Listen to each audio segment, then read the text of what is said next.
Ladies and gentlemen, welcome to another episode of The Gold Standard with Alan Mosley, and here's Alan Mosley.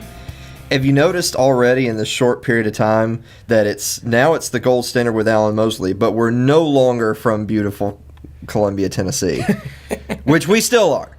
We still are. It's just cold and gray, and we don't feel like saying those pretty words anymore. Yeah, the leaves have fallen off the trees, and now they're just these brown husk skeletons that stick up in a gray sky. Mm-hmm. Depressing, but still, we love it. It is depressing. So I wanted to say really quick, I had a suggestion from a listener last night that they said, I'd like to hear a little bit about you guys having a take on all the stuff that's going on in Hollywood. Okay. And I just wanted to say really quick, because I'm not going to get into that today, and I may discuss it in the future, but really I already told the young guy there's two big reasons why we either will never discuss it or I'm not discussing it this week. Right. And the first being is this show is really talking about history and economics and current events from a libertarian perspective. Right. And while that's certainly a big news issue and we could be spouting our opinions about what's going on, I feel like that's more kind of a kind of a societal, cultural type of a thing. More of a social thing. It's not really like politics, economics. I mean, right. You could tie all sorts of different things Sure. together, but I don't feel like, because like what the libertarian issue would be, those are bad things and bad things shouldn't be happening. But we have laws right now that say those bad things shouldn't be happening, and so I don't know if that's really something that we can, discuss from right. and feel like we've given anything to the conversation that wasn't already that hasn't already there. been said. So maybe we might talk. I mean, because goodness knows, it seems like every few days there's another huge star that's been accused of this, that, and the other.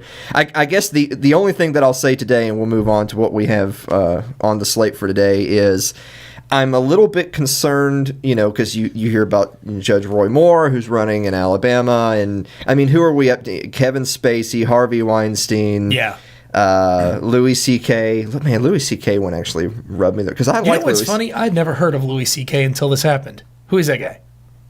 Where have you have Netflix, don't you? No, I'm a father with children. All I ever watch is cartoons. Well, you can't. You definitely can't show your children Louis C.K. Okay. for more reasons than one. Thing. Now, yeah, he's a comedian. He has a really popular show named Louis, and he also has a ton of comedy specials that have been. He's like.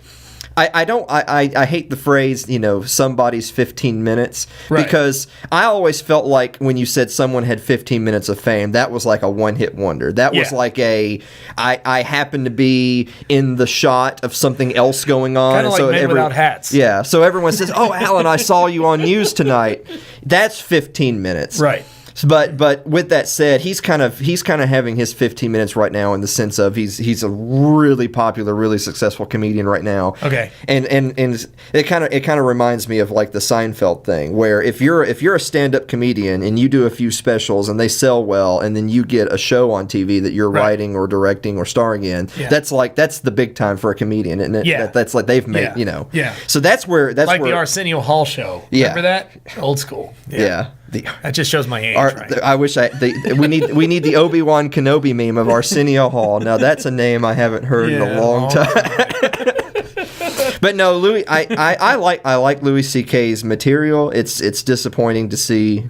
He did own up to it. He did own up to it. So I mean, I guess that's something, but maybe that'll be a topic for a few weeks down the road when kind of the dust is settled a little bit and we have some sort of perspective on it other than just these people are bad. Right. Because that doesn't, like I said, that doesn't really add anything to the conversation. I'll say this, the one thing though, power corrupts and absolute power corrupts absolutely, and there's Harvey Weinstein in a nutshell. Yes. Enough said. Yes. That's why the show's called The Gold Standard with Alan Mosley. Right. And here's Alan Mosley, and I'm your host, Alan Mosley, because it's all gone to my head, and it's over. So anyway, I wanted to get to the slate today, and the first story that I have picked out kind of piggybacks to our last episode where we discussed the mass shootings and guns versus mental health. If you want to see here, this is an article coming to us from AmericanMilitaryNews.com, and it's been corroborated by reports reports from USA Today and various other sources. This is by Melissa Leone on November 13th. U.S. Army offers waivers for recruits with mental health issues in effort to strengthen ranks. Wow. Now, yeah, right. I mean, just that headline alone. So right off the bat, there's a USA Today obtained documents from unannounced policy that was enacted in August, and it's reporting that the U.S. Army is offering waivers for recruits with a history of mental health issues, certain mental health issues, self-mutilation, or drug and alcohol abuse in order to try to meet recruiting numbers. Wow, I mean, okay. because we just had. At the end of our last episode, which was a somber episode, we shifted away from just the tragedies that have occurred recently and more into let's talk about practical issues that are intertwined there. And we talked about the gun issue and we talked about mental health. And I'd like to say there's a lot of doom and gloom in the news, and when it comes to the political arena and different things, I'm not particularly hopeful about. I'd like to say that I'm a little bit hopeful that society as a whole is at least starting to warm up to the idea that there is a mental health crisis in this country, and that that certainly can be tied into some of the bad things that are happening. And at the very least, we can't just overlook it. At the very least, we need to evaluate that, well, maybe discussing and recognizing mental health problems could go a long way in solving other issues. From we're not getting much recruitment, so we might as well let people with mental health issues into the military doesn't really make a lot of sense. I hate to say. I mean, people with mental health issues, they already have certain issues they have to overcome, but putting them in the military on the front lines and giving them weapons, well, this is listen to this. So this is the quote straight from the USA Today report. Expanding the waivers for mental health is possible in part because the Army now has access to more medical information about each potential recruit. That was coming from Lieutenant Colonel Randy Taylor, an Army spokesman, said in a statement. The Army issued the ban on waivers in 2009 amid an epidemic of suicides among troops. The decision was primarily due to an increased availability of medical records and other data, which is now more readily available.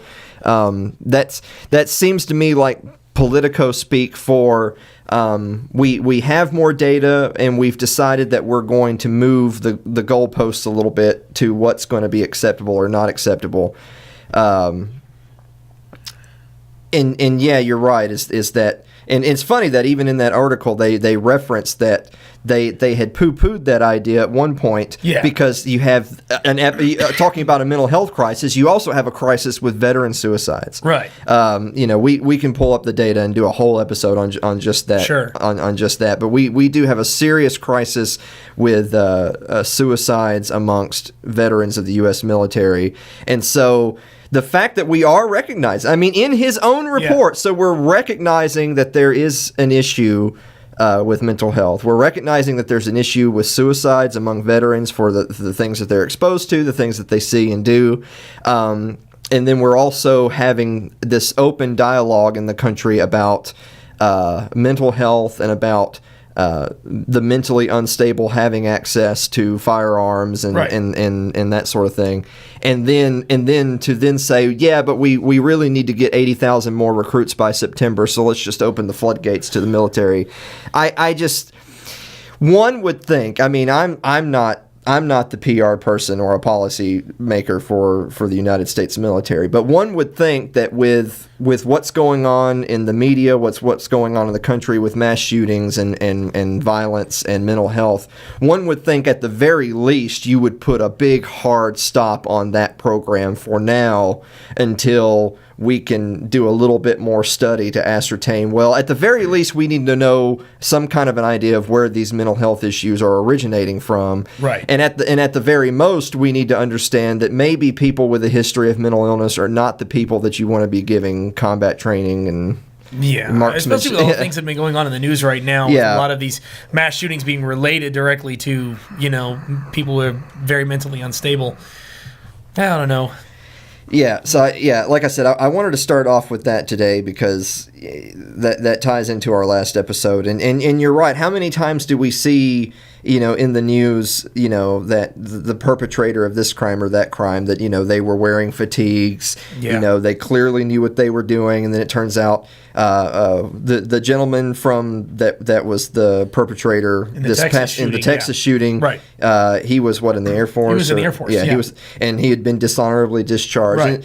Right. And that's not an indictment on all troops, on veterans as a whole. It's just simply pointing out that obviously we've got our streams crossed a little bit, that people who are mentally unfit for that type of service are getting access to that that kind of training, and then are acquiring that equipment as a civilian, and then putting that training to use on the streets of Sutherland Springs as opposed to the streets of Baghdad. Exactly. Man, I don't know what to say to that. I certainly don't come on here to claim that I have all the answers, but I definitely, and I'm a strong, advocate of the right of private gun ownership. But I still come back to the kind of the main point that we had in our last episode, which is we've got to have a dialogue about mental illness, and I mean it's got to be soon, and we don't need to be tiptoeing around it, and we certainly don't need to be wasting our time bickering about policy A or policy B on Capitol Hill when this is going on in the streets of America every day. Right, and I think that's the big thing, is that we really, when you've got all these campaigns going on, especially right now with, the I'm one. Is that what that was? Everybody says, I was one of them. Well, we need to have something like that kind of raises awareness about mental health, and people seek the help they need, They had the social media campaign for sexual assault that was #MeToo. Right, that's what it was. And we even discussed this last week, that I understand why people don't want to say Me Too when it comes to mental illness, because you worry about becoming a social pariah, and people treat you differently and look at you differently. Those are things that we have to be able to overcome. Right. We can't sit here and talk about how many guns are in America and what the recruiting of the military is when just the subject matter of mental illness isn't even on the slate. That's not even on the conversation. Yeah, and I mean, it's like that's the ground floor of the problem, as far as I see things. And I mean, I'm not a super educated person when it comes to that, but it just seems when all these things go down, they always go back to the same thing. And it's not terrorism, it's not mass criminals, it's people who have deep issues, and that are just losing touch with reality.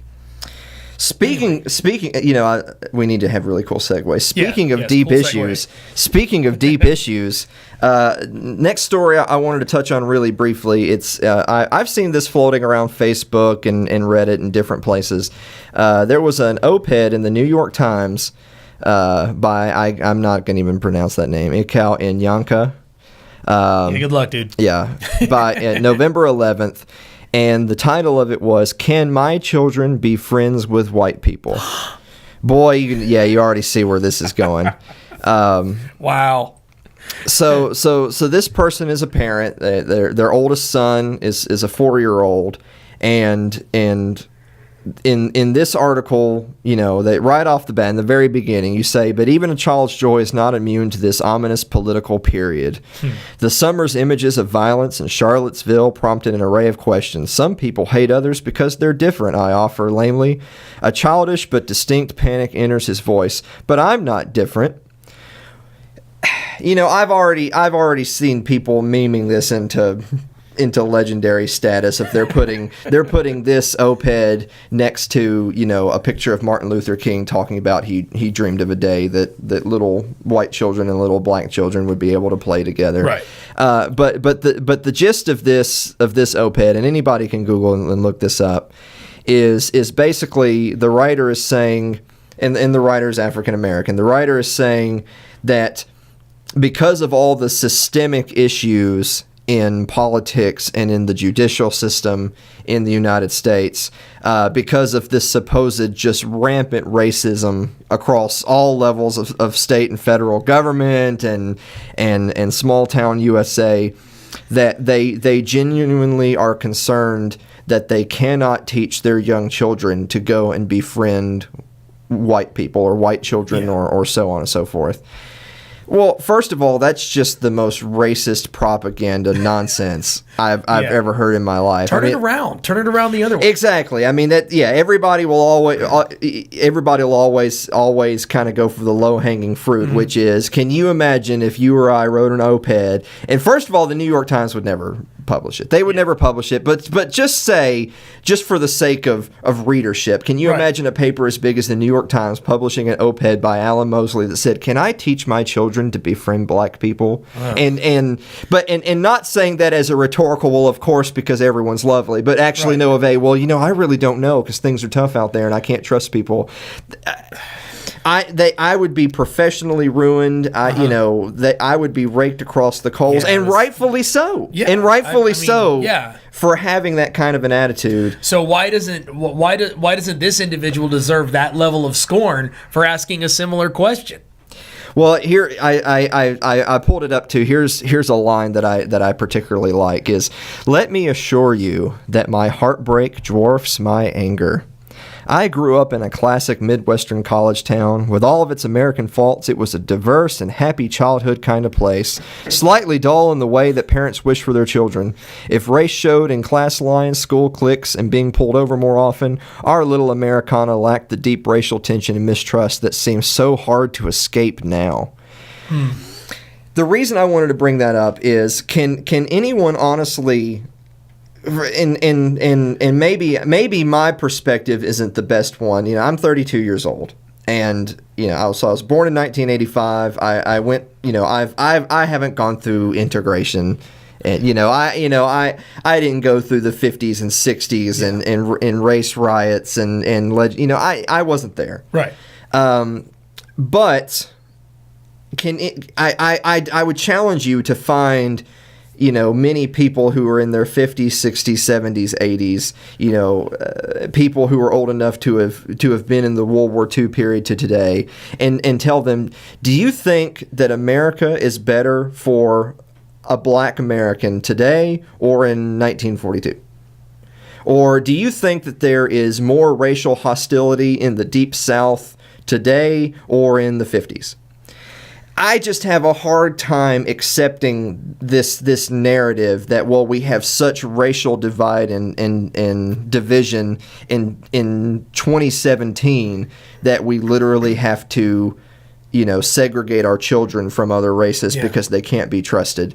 Come on. Yeah. I mean, and once again, I'm not trying to belittle someone who has been the victim of some sort of discrimination, but there were generations of blacks in this country who were genuinely the victims of discrimination, and they worked and they fought and they made a life for themselves and their family. And if they have descendants today, it's because they must have done a halfway decent job navigating America in the 30s and the 40s and the 50s and the 60s and the 70s. So I just have a hard time accepting this narrative that, oh, well, that's all hunky-dory, but boy, in 2017, race is such a serious issue, and I just don't know how we're going to make it. Get over it. I mean, come on. For one, there's other much more serious issues, in my opinion, than race relations in the United States in 2017. I definitely feel like that's very much a trumped up, I said the T word, a very trumped up issue. It's, and a lot of it's tied to, now there's absolutely political division. Yeah. There's absolutely political division. There's definitely divisions in our society, and there will always be certain levels of divisions among races. And it goes both ways. I both don't believe that race relations in 2017 has reached such an all-time low that we're literally back to Jim Crow. That's ridiculous. Right. Yeah. But vice versa, I think it's utopian and naive to sit here and say that every single person, regardless of race, gender, creed, is exactly the same and is exactly equal in every way, and their potential is exactly the same, and everyone will get along perfectly. That is not true, and it will never happen. Right. And it's not because of belonging to a particular group. Right. The idea of being discriminatory or being racist is the idea that simply because they are a member of a group, that is the sole reason why they are deficient in one area. That is what racism is. Yeah. And I'm not saying that. Right. But you're just simply blurring over the lines to make statements like, oh, but we're all equal both in potential and in ability. You know, right. I'm not 6'7" basketball player. No, right. and no amount of hard work that I can start today is going to change that. That's not going to change. And so there are absolutely differences of people. But this, you know, this kind of thing, and like I said, I saw it in just going all over the place in social media, and I don't know what to say. I guess I'm more disappointed. You know, shame on people like the New York Times who are going to publish an article like this for the whole world to read, to continue to propagate this narrative that, you know, that perfectly reasonably thinking Americans are seriously considering divorcing their children from the rest of society, and to be so weary of people who are different than them. I mean, I feel like that flies in the face of every civil rights leader who came before you. Everyone who came before this writer who got our society to where it is today would be rolling over in their grave at an article like this saying, so we fought tooth and nail to put us on the same platform as everyone else, and now you're saying, yeah, but I don't think they can be trusted, so let's retreat. Yeah, so let's go segregate ourselves over here. So let's just resegregate. Yeah, and first of all, let me say, because this is a libertarian podcast, I am all for voluntary segregation. Okay. Because that's the right of association. Sure. I am all for people if you want to congregate with like-minded people that you want to congregate with. Right. I don't feel like people should be forced to integrate with one another if they don't want to. Right. But the whole point of the conversation is force. You should not force people to associate with others that they don't want to, but likewise, you shouldn't be able to force someone out of a community that wants to be there. Right. So that's the whole thing against coercion. But you know, still, you know, I'm scrolling all the way down to the bottom of this op-ed because it was pretty darn long. And I just wanted to point out as well, you might be blown away by this. Yanka is a professor at the Benjamin N. Cardozo School of Law at Yeshiva University. So that's what a professor at a school of law gets you today is an op-ed saying that, you know, I don't know that my children can congregate with children of other races. And let me correct myself there too. It didn't say of other races. It said white people. Yeah, white. I mean, let's call it what it is. They're not afraid of congregating with other blacks, with Latinos, with Asian students. No, it's white people. Yeah. So, and you know, like I said, I'm without words. It says right here at the end of the article, though, there is hope, though. Implicitly, without meaning to, Mr. Trump asks us if this is the best we can do. It falls to us to do better. We cannot agree on our politics, but we can declare that we stand beside one another against cheap attack and devaluation, kind of like this op-ed. Yeah. That we live together and not simply beside one another. In the coming years, when my boys ask again their questions about who can be their best friend, I pray for a more hopeful answer. I love that because I agree that we have political divisions, and it says that right here in the final paragraph, and I agree that we should be standing against cheap attack and devaluation. The problem is this is cheap attack and devaluation.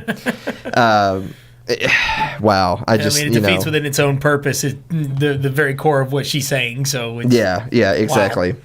So hold on, just real quick. Okay. I have to show the world this. This is one of those things that's currently driving me bonkers. Thank you. Okay, go on, please. Okay. I have no idea what just happened. What was GQ? Oh, that was a magazine people used to care about. Anyway, thank you. GQ magazine. Well, GQ see, nope. you ruined my surprise. I wanted to start this off with no, it's fine. Do you want me to leave that up? Yeah, no, it's fine. I mean, as you can see, I think I could do that. Don't you think I could do that? Dude, you definitely could do that. I could do that. Anyway, I just wanted to say that as it pertains to NFL and NFL players, because that's a whole subject of another episode right there. Yeah. we had the hurricanes recently in Florida and in Houston. Right. And J.J. Watt, the linebacker for the Houston Texans, who is out for the rest of the season with injury this year. I'm a big football guy, so occasionally we may talk about a little bit of sports.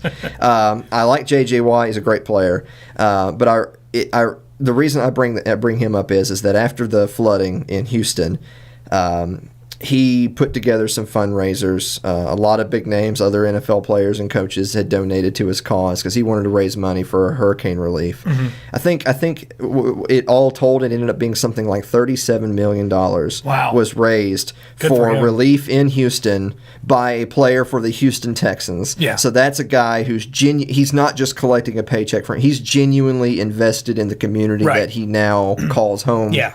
For perhaps for professional reasons, but he's made himself a part of the community. Right. Bravo. Good. Yes. So as you can imagine, with that kind of undertaking, when GQ names their Citizen of the Year, it's probably going to be someone like a J.J. Watt, right? Nope. Colin Kaepernick is GQ Magazine's 2017 Citizen of the Year. Yeah, that is an impressive throw, by the way. Yeah. Look, I will give credit where credit is due. Credit's only due there. Yes. By the way, what's this guy's NFL? Has he done anything good for the game? You know what? Other than being a controversial figure with great hair, I mean, really. Well, he had the one good half season there for San Francisco. Ooh. I really should have brought up his ESPN profile before the show started. Anyways, continue. No, it's funny. It's funny that you bring that up because he's become this lightning rod in society for this representation once again of supposed racial divisions in the country and systemic amongst the most issues. Privileged, of course. Well, the thing is though is that I have a lot of friends that like to talk football and enjoy football. Mm-hmm. I don't think I have friends from all over the political spectrum. I have liberal friends, I have conservative friends, I have friends that are libertarian like myself. Right. And I have friends who are not. We'll put it that way. And of all of my friends from different walks of life who are big football guys, exactly none of them would want their team to sign Colin Kaepernick. Right. For two reasons. It's the first one being the Tebow effect, as I like to call it, which is you feel like it's going to create such a media distraction that you'd rather just not have it in the locker room. And that's a business decision. It makes perfect sense to me. Yeah. And the second one is he's not very good.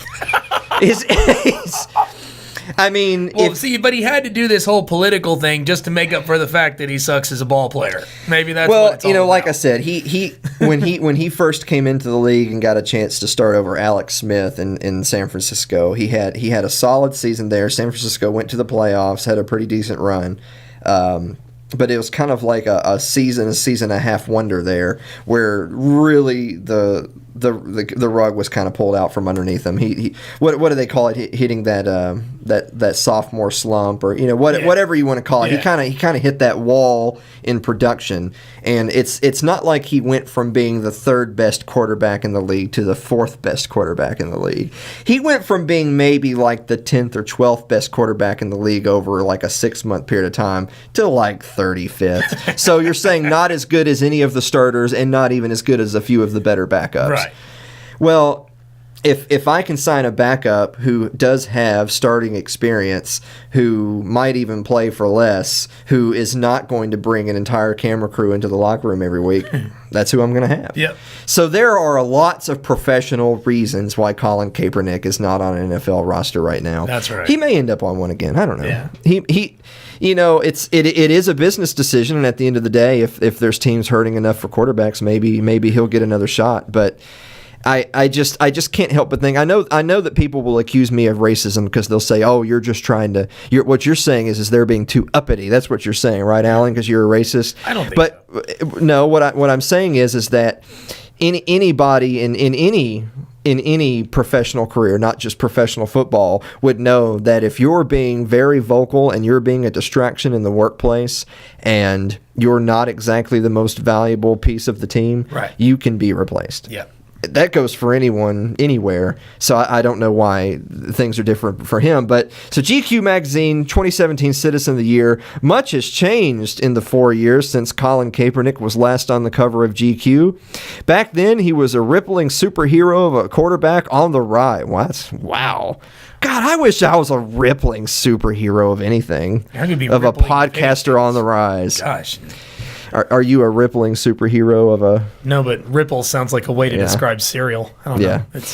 But a simple act, kneeling during the national anthem, changed everything. It cost him his job. Now, keep in mind, performance didn't cost him his job. No. Only kneeling during the national anthem. Sure. It also transformed Colin Kaepernick into a lightning rod and a powerful symbol of activism and resistance. Resistance! Like, wow! So wow. I want to read this next little part because, boy, they just really pour it on here. Paired with the piece are inspiring images by Martin Scholler, who photographed Kaepernick in Harlem, intended to evoke the spirit of Muhammad Ali's anti-Vietnam War protests in the neighborhood during the late 60s. So for those of us reading at home, remember, someone protesting unconstitutional and unnecessary war in Asia is roughly the same as Colin Kaepernick saying, I don't feel good today and I lost my job because I threw too many interceptions. About the same thing. I'm sorry, that's just disgusting. Yeah. I mean, come on. So Kaepernick continues his silent protest. He agrees to collaborate with GQ on a special project for our December Men of the Year issue in an effort to, as the piece explains, reclaim the narrative of his protest. So now, let's keep score. So he only lost his job because he's protesting, not because he wasn't performing on the field. But now somehow something happened between now and then that now he feels the need to reclaim the narrative of his protest. I can only think of one really good reason why he feels the need, or two really good reasons that he feels the need to reclaim the narrative of his protest. One is his personal name isn't in the news enough anymore because he's not been in the league now for a little while, so he's not exactly as popular as he used to be. And the second reason he has to reclaim the narrative of his protest is because it didn't really go over that well. No, it didn't work out for him too well. And that's kind of the funny thing is that I'm not sitting here and saying that there are no issues that need to be addressed. There are absolutely issues in this country that need to be addressed. The problem is that you hear the phrase that you have to change hearts and minds. You hear that phrase. We got to work on changing hearts and minds. But when you take a stand on something and it immediately just starts alienating entire swaths of audience and customers for the business in which you are employed, and then you find yourself unemployed. Right. That's not exactly the biggest mystery. No, I mean, no one should be surprised at that. What's the popular phrase is that you don't contribute to malice, something that you can contribute to stupidity, and that isn't that the way it goes? Yeah, it's that it's that I don't you can say that there are systemic racial issues, or you can follow the dollar. And more often times than not, even if what you're saying is true, I'm going to follow where the money's going. Right. And NFL ratings are down. Goodness knows ESPN's taken a big hit because of some of their stances. It's almost as if a sports network should talk about sports and not talk about social issues and politics. And once again, everything's backwards these days. Yeah, exactly. That's what we're for. We don't talk about sports because we're not ESPN. We talk about social issues. They need to talk about sports. And the funny thing is too is that far be it from me to tell them what they can and can't report on, but at the end of the day, the consumer base will dictate to you with their dollars or their feet or their viewership what they want to hear and what they think about your reporting. And obviously, a big chunk of what their demographic is not big fans of what they're hearing in the news today. Where are we at? Wow, look at that. I don't know, 33 minutes still. Yeah, 33 minutes still. Yeah, we're doing pretty good. Yeah, doing pretty good. Yeah, I had said to Blake before we started today that I always come in with a long list of different topics to discuss, and we never get to them all. we never get to them all. We never have in the handful of episodes that we've done, because we'll get to Yeah. We'll get to going on a topic, and then all of a sudden time is up, and we end up throwing half the list away. There was one more topic that I wanted to bring up very briefly that I actually thought we weren't going to have time for, and we would just end up skipping over. Did you see in the news the North Korean defector? I have not. You didn't see that in the news? No, I did not. So I believe it was this past weekend, there was a North Korean soldier who was in the demilitarized zone on North Korean side who defected to South Korea. And when I say defected to South Korea, of course, you understand you can't cross that zone. I mean, there's snipers on both sides. Oh, yeah. And North Korea, we're going to have a whole episode on North Korea one day in the future. But I mentioned on the show before, I recently got done reading the book Dear Reader, the unauthorized biography of Kim Jong-il, who is the father of Kim Jong-un, who is the dictator of North Korea we've covered today. This before. Yeah, right. That book was written by a gentleman named Michael Malice, who I had the good fortune to meet when I was on my little trip a couple of months ago. And boy, you want to talk about Michael Malice, in my opinion, is the premier informant of all things North Korea in the information market today. The way he describes it, and it's the way that I see things now, is North Korea is basically a nation of like 24 million slaves. Yeah, I mean that's what it really is, and shame on people, shame on warmongers who think that the answer to an issue such as North Korea is, well, if things come to worse, then we'll just drop a bunch of bombs on them. Yeah, all you're doing is bombing a bunch of slaves. Right. That's what you're doing, because they have no control over the situation. I mean, goodness knows it's almost certainly the biggest humanitarian issue on planet Earth, and has been for some time now, is the DPRK. But anyway, there was a soldier that defected from North Korea by literally driving his vehicle as far as he could get, and a wheel came off, because vehicles are great in North Korea. Sure. And then from that point, he just huffed it on foot as fast as he could across, and you have to understand. So what you're saying, that this guy crossed the DMZ on foot? He crossed the DMZ, and what you have to understand is this place is riddled with landmines. Oh yeah. There's snipers on both sides, and tigers, and bears. Yeah. Oh my. Yeah. Wow. Yeah, but. So he makes it across. From the reports I saw, he was shot 7 times. Good night. He makes it across. It looks like he's going to make it. They got him into surgery. They were able to remove 5 of the bullets from his person. And right now they're saying it looks like he's going to make it. And what people have to understand is what's so big about the story is that, number one, how incredibly difficult it is. Yeah. Number 2 is most defectors of North Korea go to China. Yeah. And what you have to understand about the political situation there is that South Korea considers any North Korean citizen that is able to set foot in South Korea, they are immediately a South Korean citizen. You will be protected. You are immediately naturalized as a South Korean citizen if you get to South Korea. So if you get to South Korea, right? And what most do is they will go through China. Of course, China is the northern neighbor of Korea. And they will sneak across the border into China and then try to get passage back around to South Korea. And of course, once they're there, they're golden. Gotcha.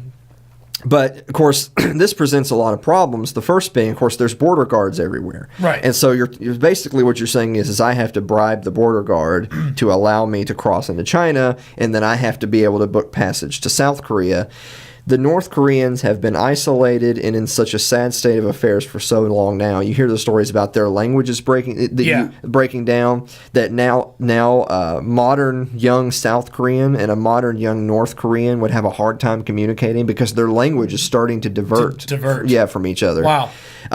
So if you're an average North Korean and you escape into China, well, you don't speak Chinese. No. So it's tough. You still have a long way to go, and if you're caught, you're almost certainly going to be sent back to North Korea, which means you're almost certainly going to be sent to a re-education camp, and that's a very politically correct way of saying a concentration camp. Yeah, if you're allowed to live. Yeah, and another thing that people have to understand is the North Korean regime has a rule. I forget the name of it now, but it's basically a rule of a few generations, meaning that if you are caught doing something that's considered harmful to their state, if you're doing something like trying to escape, right, they won't just punish you; they will punish 3 generations of your family. Right. And so almost assuredly, if you by some stroke were a single man with no family, then it would purely be your risk, your burden to get out. But if you were a young man and who had a wife and kids, or who had, parents or grandparents, they would most certainly imprison all of them if you escape. Gotcha. So then, of course, obviously that's a way to help keep the population in line, to understand that, well, you better have an escape plan for your whole family, because we'll come for them, we'll come for your friends, we'll come for everybody. Yeah. Even if you manage to get out yourself. Right. And that's why you don't see as many escapes as one would imagine, considering the state of affairs in North Korea. But this gentleman did. This is something that I'm hoping we'll do a follow-up report on in the future, because like I said, he was still clinging to the edge of life, from his whole ordeal. I'm hoping that they have a chance to sit down and talk with him and interview him. Oh yeah, it'd be interesting to see what stories this guy has to tell. Yeah, it we have definitely a lot to learn does. from him. Well, what's funny is that the things I'm saying about concentration camps and policy. I mean, this is not conjecture. You can see them. There's satellite imaging of the country. Yeah. You can see them. Yes. I mean, we know these things happen. We may not know exactly the numbers of who is where, but we know that these things happen. I would love to get Michael Malice on the show someday in the future, just because he can talk about it in such greater detail than I can. Yeah. But I saw that story in the news, and the reason I wanted to tie that in today is because I know President Trump recently made his trip into Asia, and he was in China and in Vietnam. Got back yesterday, didn't he? He got back yesterday. Yeah, and he had he had released a few tweets talking about how he wanted to be friends with Kim Jong-un, but he's made comments back that he felt were disrespectful and yada yada yada. Right. What bothers me the most is that there are elements within our government who feel like the answer always is a military one. And I'm not sitting here telling you, I will tell you that the United States has no place there. We need to be totally out of the peninsula. We shouldn't still be in South Korea. Let the South Koreans take care of South Korea and take care of the situation. If I were being hopeful, I would say perhaps one day in the relatively near future, China would reach a certain level of progress away from this hard communist past, because it's still a communist country, but they've relaxed in a lot of ways, and surprise, their economy has improved in some ways. Yeah. And the biggest issue there is, of course, they don't want the humanitarian crisis that would ultimately happen. Because everyone would swoop up into China. If the North Korean regime magically disappeared tonight, you would have tens of millions of refugees. Of malnourished, uneducated refugees who don't know the language, flooding across the border, and they don't want that. So once again, I will never come on this show and purport that I have all the answers to how to fix these things. If only I were the king, then this is what we would do and everything would be better. I would never say that. But what I will say, once again, from a libertarian perspective, I don't feel like it's America's responsibility to enact change. I feel like change is coming. The gears are slowly starting to grind. I know Malice has spoken before about you see more and more black market activity in North Korea. Yeah. And in a lot of cases, the state is aware of this, but they allow it to happen to an extent, as long as the right people are being bribed, as long as the right people are getting their cut. And because the black market can help provide some things that the state just flat out is not in a position to provide right now, or doesn't want to. And I mean, that's the whole beauty of the free market. I don't even like the phrase black market. I really don't, because really all a black market is a market for a good, but some authority says they don't want it. Exactly. Some authority somewhere says... The truth is the black market is the free It's market. just the free market. It's the very free market. It's unregulated. Yeah. Right. Yeah, exactly. It's unregulated. Right. And so the fact that you have some black market activity more and more starting to come up in North Korea, and the fact that inevitably this will start to awaken some folks that, because so much of how the regime operates is to convince the population that no matter how bad this might seem, this is actually paradise because it's so much worse in the rest of the world. That's how the regime brainwash people. But when you see black markets spring up because they know that they are for want for lots of products, and then they start to see ways that they can achieve things, that also starts to spread that idea. That idea of cooperation, that idea of markets, that idea of not being completely subservient to the state. So like I said, in my heart of hearts, I want to think that change is coming to North Korea, to that part of the world. But I absolutely don't believe that can happen at the tip of drone strikes. Right. That won't happen from bombs. In my opinion, the whole problem with the military thing is it only makes sense if they strike us. Mm-hmm. I don't think that's going to happen. I mean, Boy likes tossing rockets up in the air and playing ocean and whatever. He's just showing off more than anything. If they have a nuke, if they don't have a nuke, it doesn't matter as long as they don't use it. But that's my opinion. Yeah. But the problem is that you've got 24 million people over there who are struggling. Mm-hmm. What can the world do? I mean, you could put economic pressure. They've been surviving under the worst economic pressure from the world for as long as anybody can remember. Economic pressure is the worst thing that more often than not that a nation can do to a struggling nation. And you can use Africa as an example. You can use various warlords and dictator as an example.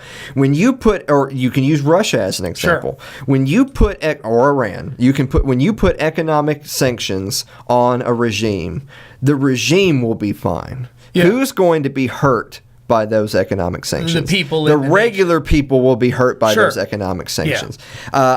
I know that there's a huge humanitarian crisis going on right now in Yemen. Yemen is in military conflict with Saudi Arabia, who is a regime that we support, albeit they're a disgusting, monstrous regime, but they're our friends. And there's been regime change in Yemen, and now there's a huge humanitarian crisis in Yemen that's coming off the heels of They've always had to import a lot of their food to feed their population. Yeah.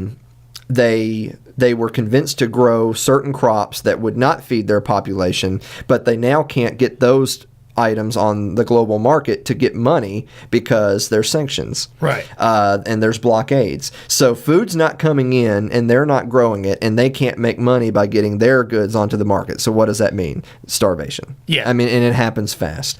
And it's the same thing in North Korea. You can even throw Iran into that mix. There's always been economic sanctions on Iran.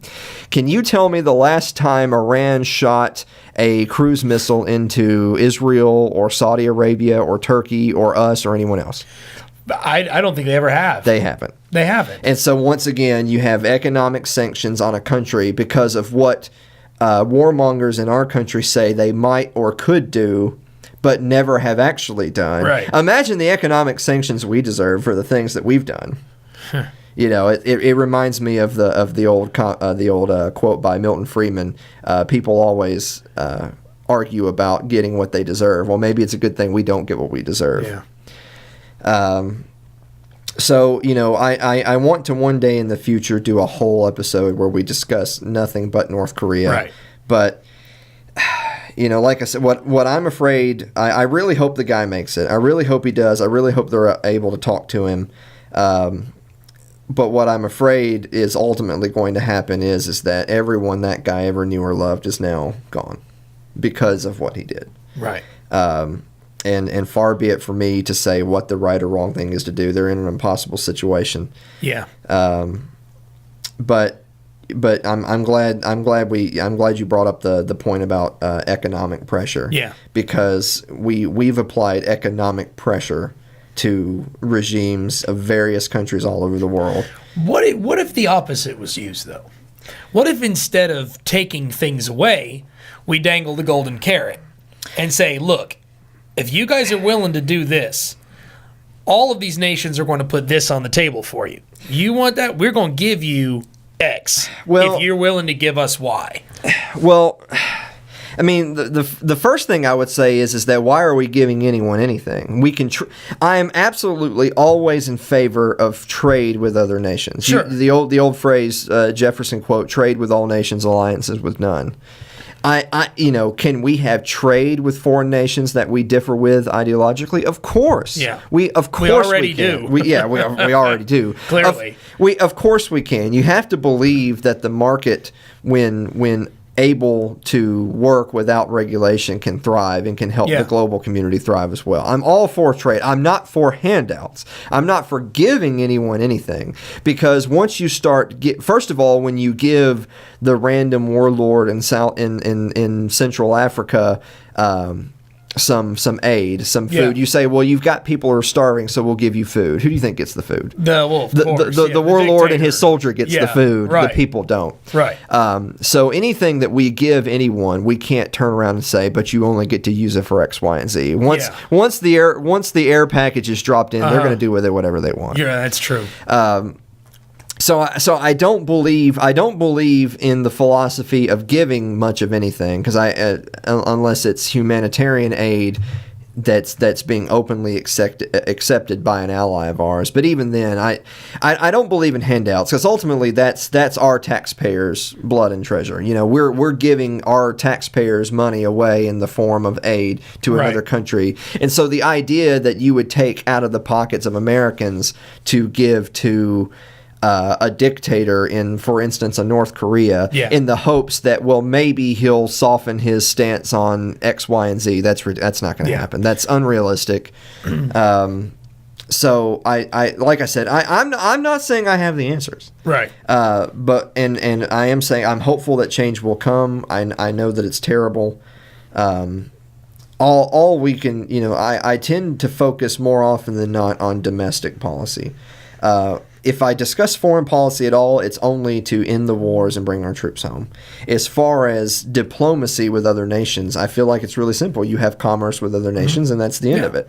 They got stuff you want, you got stuff they want. Let's make a deal. Yeah, that's what it should be. Exactly. And you look at all the issues that we have in the United States. You look at the homeless issues we have in the United States, and hunger issues, and there's that's a whole nother topic. Yeah, that's a whole other topic.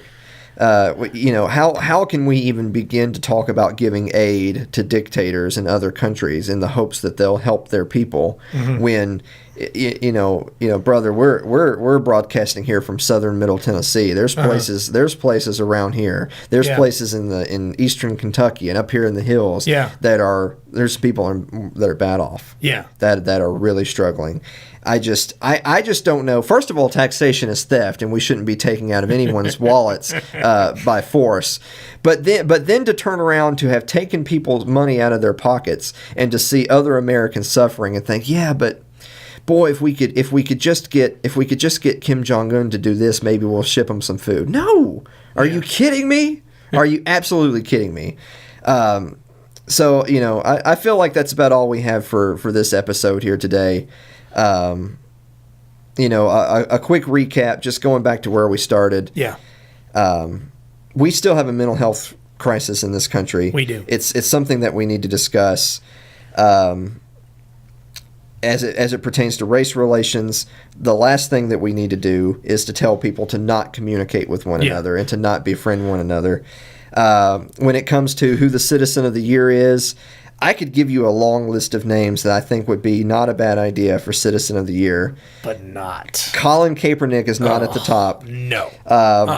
And then finally we'll follow up in a future episode with the defector from North Korea. Yeah. Hopefully he makes it. I don't think he's out of the woods yet. Yeah. And there's a lot more great stuff out there too. Yeah, I haven't been shot 7 times. No. But if I had, I assume that would hurt. Yeah. Yeah. That doesn't sound very comfortable. I don't know what he was being shot with that you can be shot. You imagine that? I mean, I can't wait to hear this guy's story. I mean, I just can't wait to hear it. I think you're right off the bat. You're leading off the story with running across the DMZ and being shot 7 times and stepping on a landmine is worth it to get out. So that kind of tells you the start. You how bad it sucks. There, that tells you about the start of the story. Wow. Yeah, no kidding. But that's all. I think that's all we have for today. Well, do you have any other things to offer? Do we have any other things to offer? Like a meme?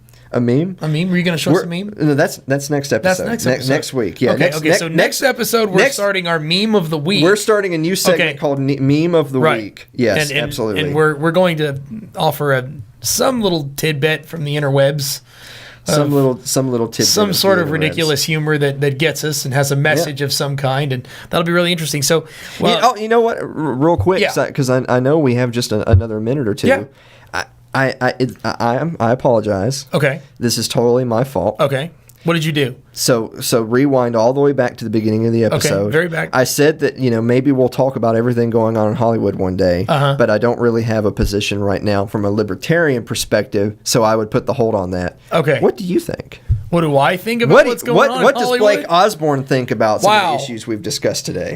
Okay. Well, from my point of view... Now, you worked in media. I still work in media. Yes, well... I don't know what any of this is, but you have a history in news and in journalism, and so you understand that you understand some of the nuances and the behind the scenes of production and a film and all these different things. Well, it's what it does is the trickle down effect of money from the top to the bottom in the media world. So you have a little bit of perspective of there's different pieces of the power structure there. Yes. Of these are the people who own a studio, and then the people who are managing the studio, and then to your talent, and then to your grunts who are actually putting everything together. Well, and what it comes down to is there once was a time when I believe that a star, the cream rose to the top, so to speak, and somebody who was famous became famous by earning that. Somewhere along the way, somebody decided, a lot of people discovered that if they can get their hands on these people, these creams of the crop that are rising to the top, and rode their coattails, they would get rich. And over time, the entire entertainment industry basically built on that principle until it got to the point where you wound up with sort of this aristocracy at the top of the entertainment industry who started to sort of control everything. And I think Weinstein's an example of one of these guys, who's there, who has a lot of power and a lot of money. And, that goes to your head. I mean, it makes you make bad decisions. And you say, hey, you see a pretty girl and you want to do something to her. And, hey, listen, girlie, you come do something for me. I'll make a star out of you. I think that's exactly what happened there. And that's been going on in Hollywood from its inception. And I was just about to ask. That seems like that's not. This isn't new. No, this is not new. I mean, even Shirley Temple, when she was a child, she's got books on the subject. Yeah. And one of the things, and I'm being a child of the '80s and growing up with Corey Haim and Corey Feldman in every movie, loving those guys, Goonies, and you name it.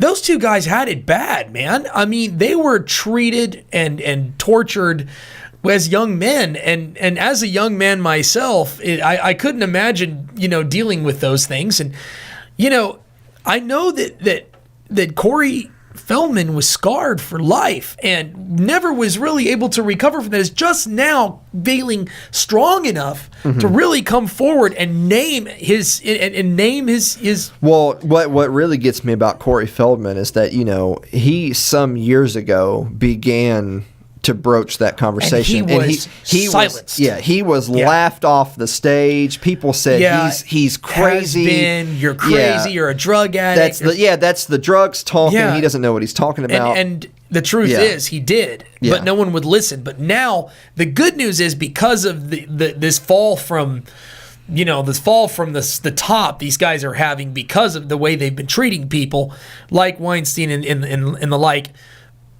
has been able to give Feldman, a platform now to stand on that has some real strength. Now he can stand up and he can name his accusers without the fear of being, gotten rid of because of it, basically. And,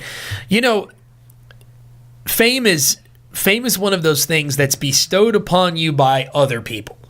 I don't think these days that people can really become a star by their own nature anymore. It's not possible. Stars are made, stars are engineered, stars are created, stars are chosen by a few at the top of the pyramid who, for whatever reason decide that that's the person that they want to choose.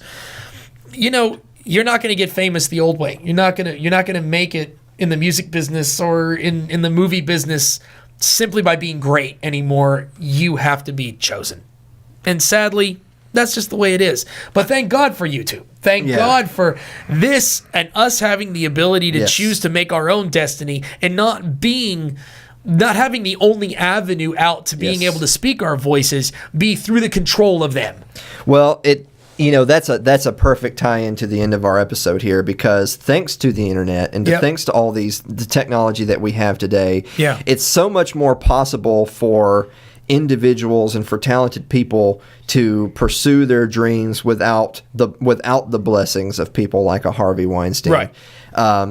And so I believe in the market. Yep. And I believe that if a talented person is out there and they have something, an idea or a skill or just a conversation to share with the rest of the world, then the ability to do it is so much greater today than it's ever been. Yep. Which brings us to a lovely time to end the episode by saying... Hold on, I do want to say one more thing. Okay. Hopefully, seeing a lot of these moguls fall from grace will allow that to happen. And people will open up their eyes and say, I'm not just going to consume media that's handed to me on a silver platter, but I'm going to go out and seek the things I like. I'm going to seek the music I like to listen to. I'm going to see the movies that I like to see. And I'm not going to just take what is shoved down my throat. And that's important. Have an opinion. What I can't stress to people enough is that if you're not happy with the things that you're seeing from traditional media and from Hollywood and so on and so forth, and also from news stations and politics and things like that, then, and if you're open more and more to alternative media, if you're open more and more to finding individual artists and thinkers who have something to share with people, and you find value in what they do, if you find value in what we do, then what you have to do then is you have to you've heard the phrase, you vote with your wallet, you vote with your feet. You have to vote with your wallet. You have to be the one who is supporting the artist or the podcaster or the musician, the comedian or the musician, right, that you believe in. Yes, you have to be supporting them so that they don't need a system to support them. Exactly. They don't have to be beholden to those types of people. Buy their stuff. And boy, wouldn't you know, if you support what we're doing here at the Gold Standard, then you can reach us online. You can share your thoughts with us on Facebook. Our Facebook page is facebook.com/TGS Alan Mosley. Leave a comment there, or I try to return messages as fast as I can. If you have an idea for the show, I want to hear it. Yeah. If you support what we do and you want to see us present even more and more content, you can support us with our Patreon page, which is patreon.com/TGS Alan Mosley. That's right. So for the Gold Standard with Alan Mosley, I'm here with my good friend and producer, Blake Osborne. We'll see you next time. We'll see you next time. Thank you.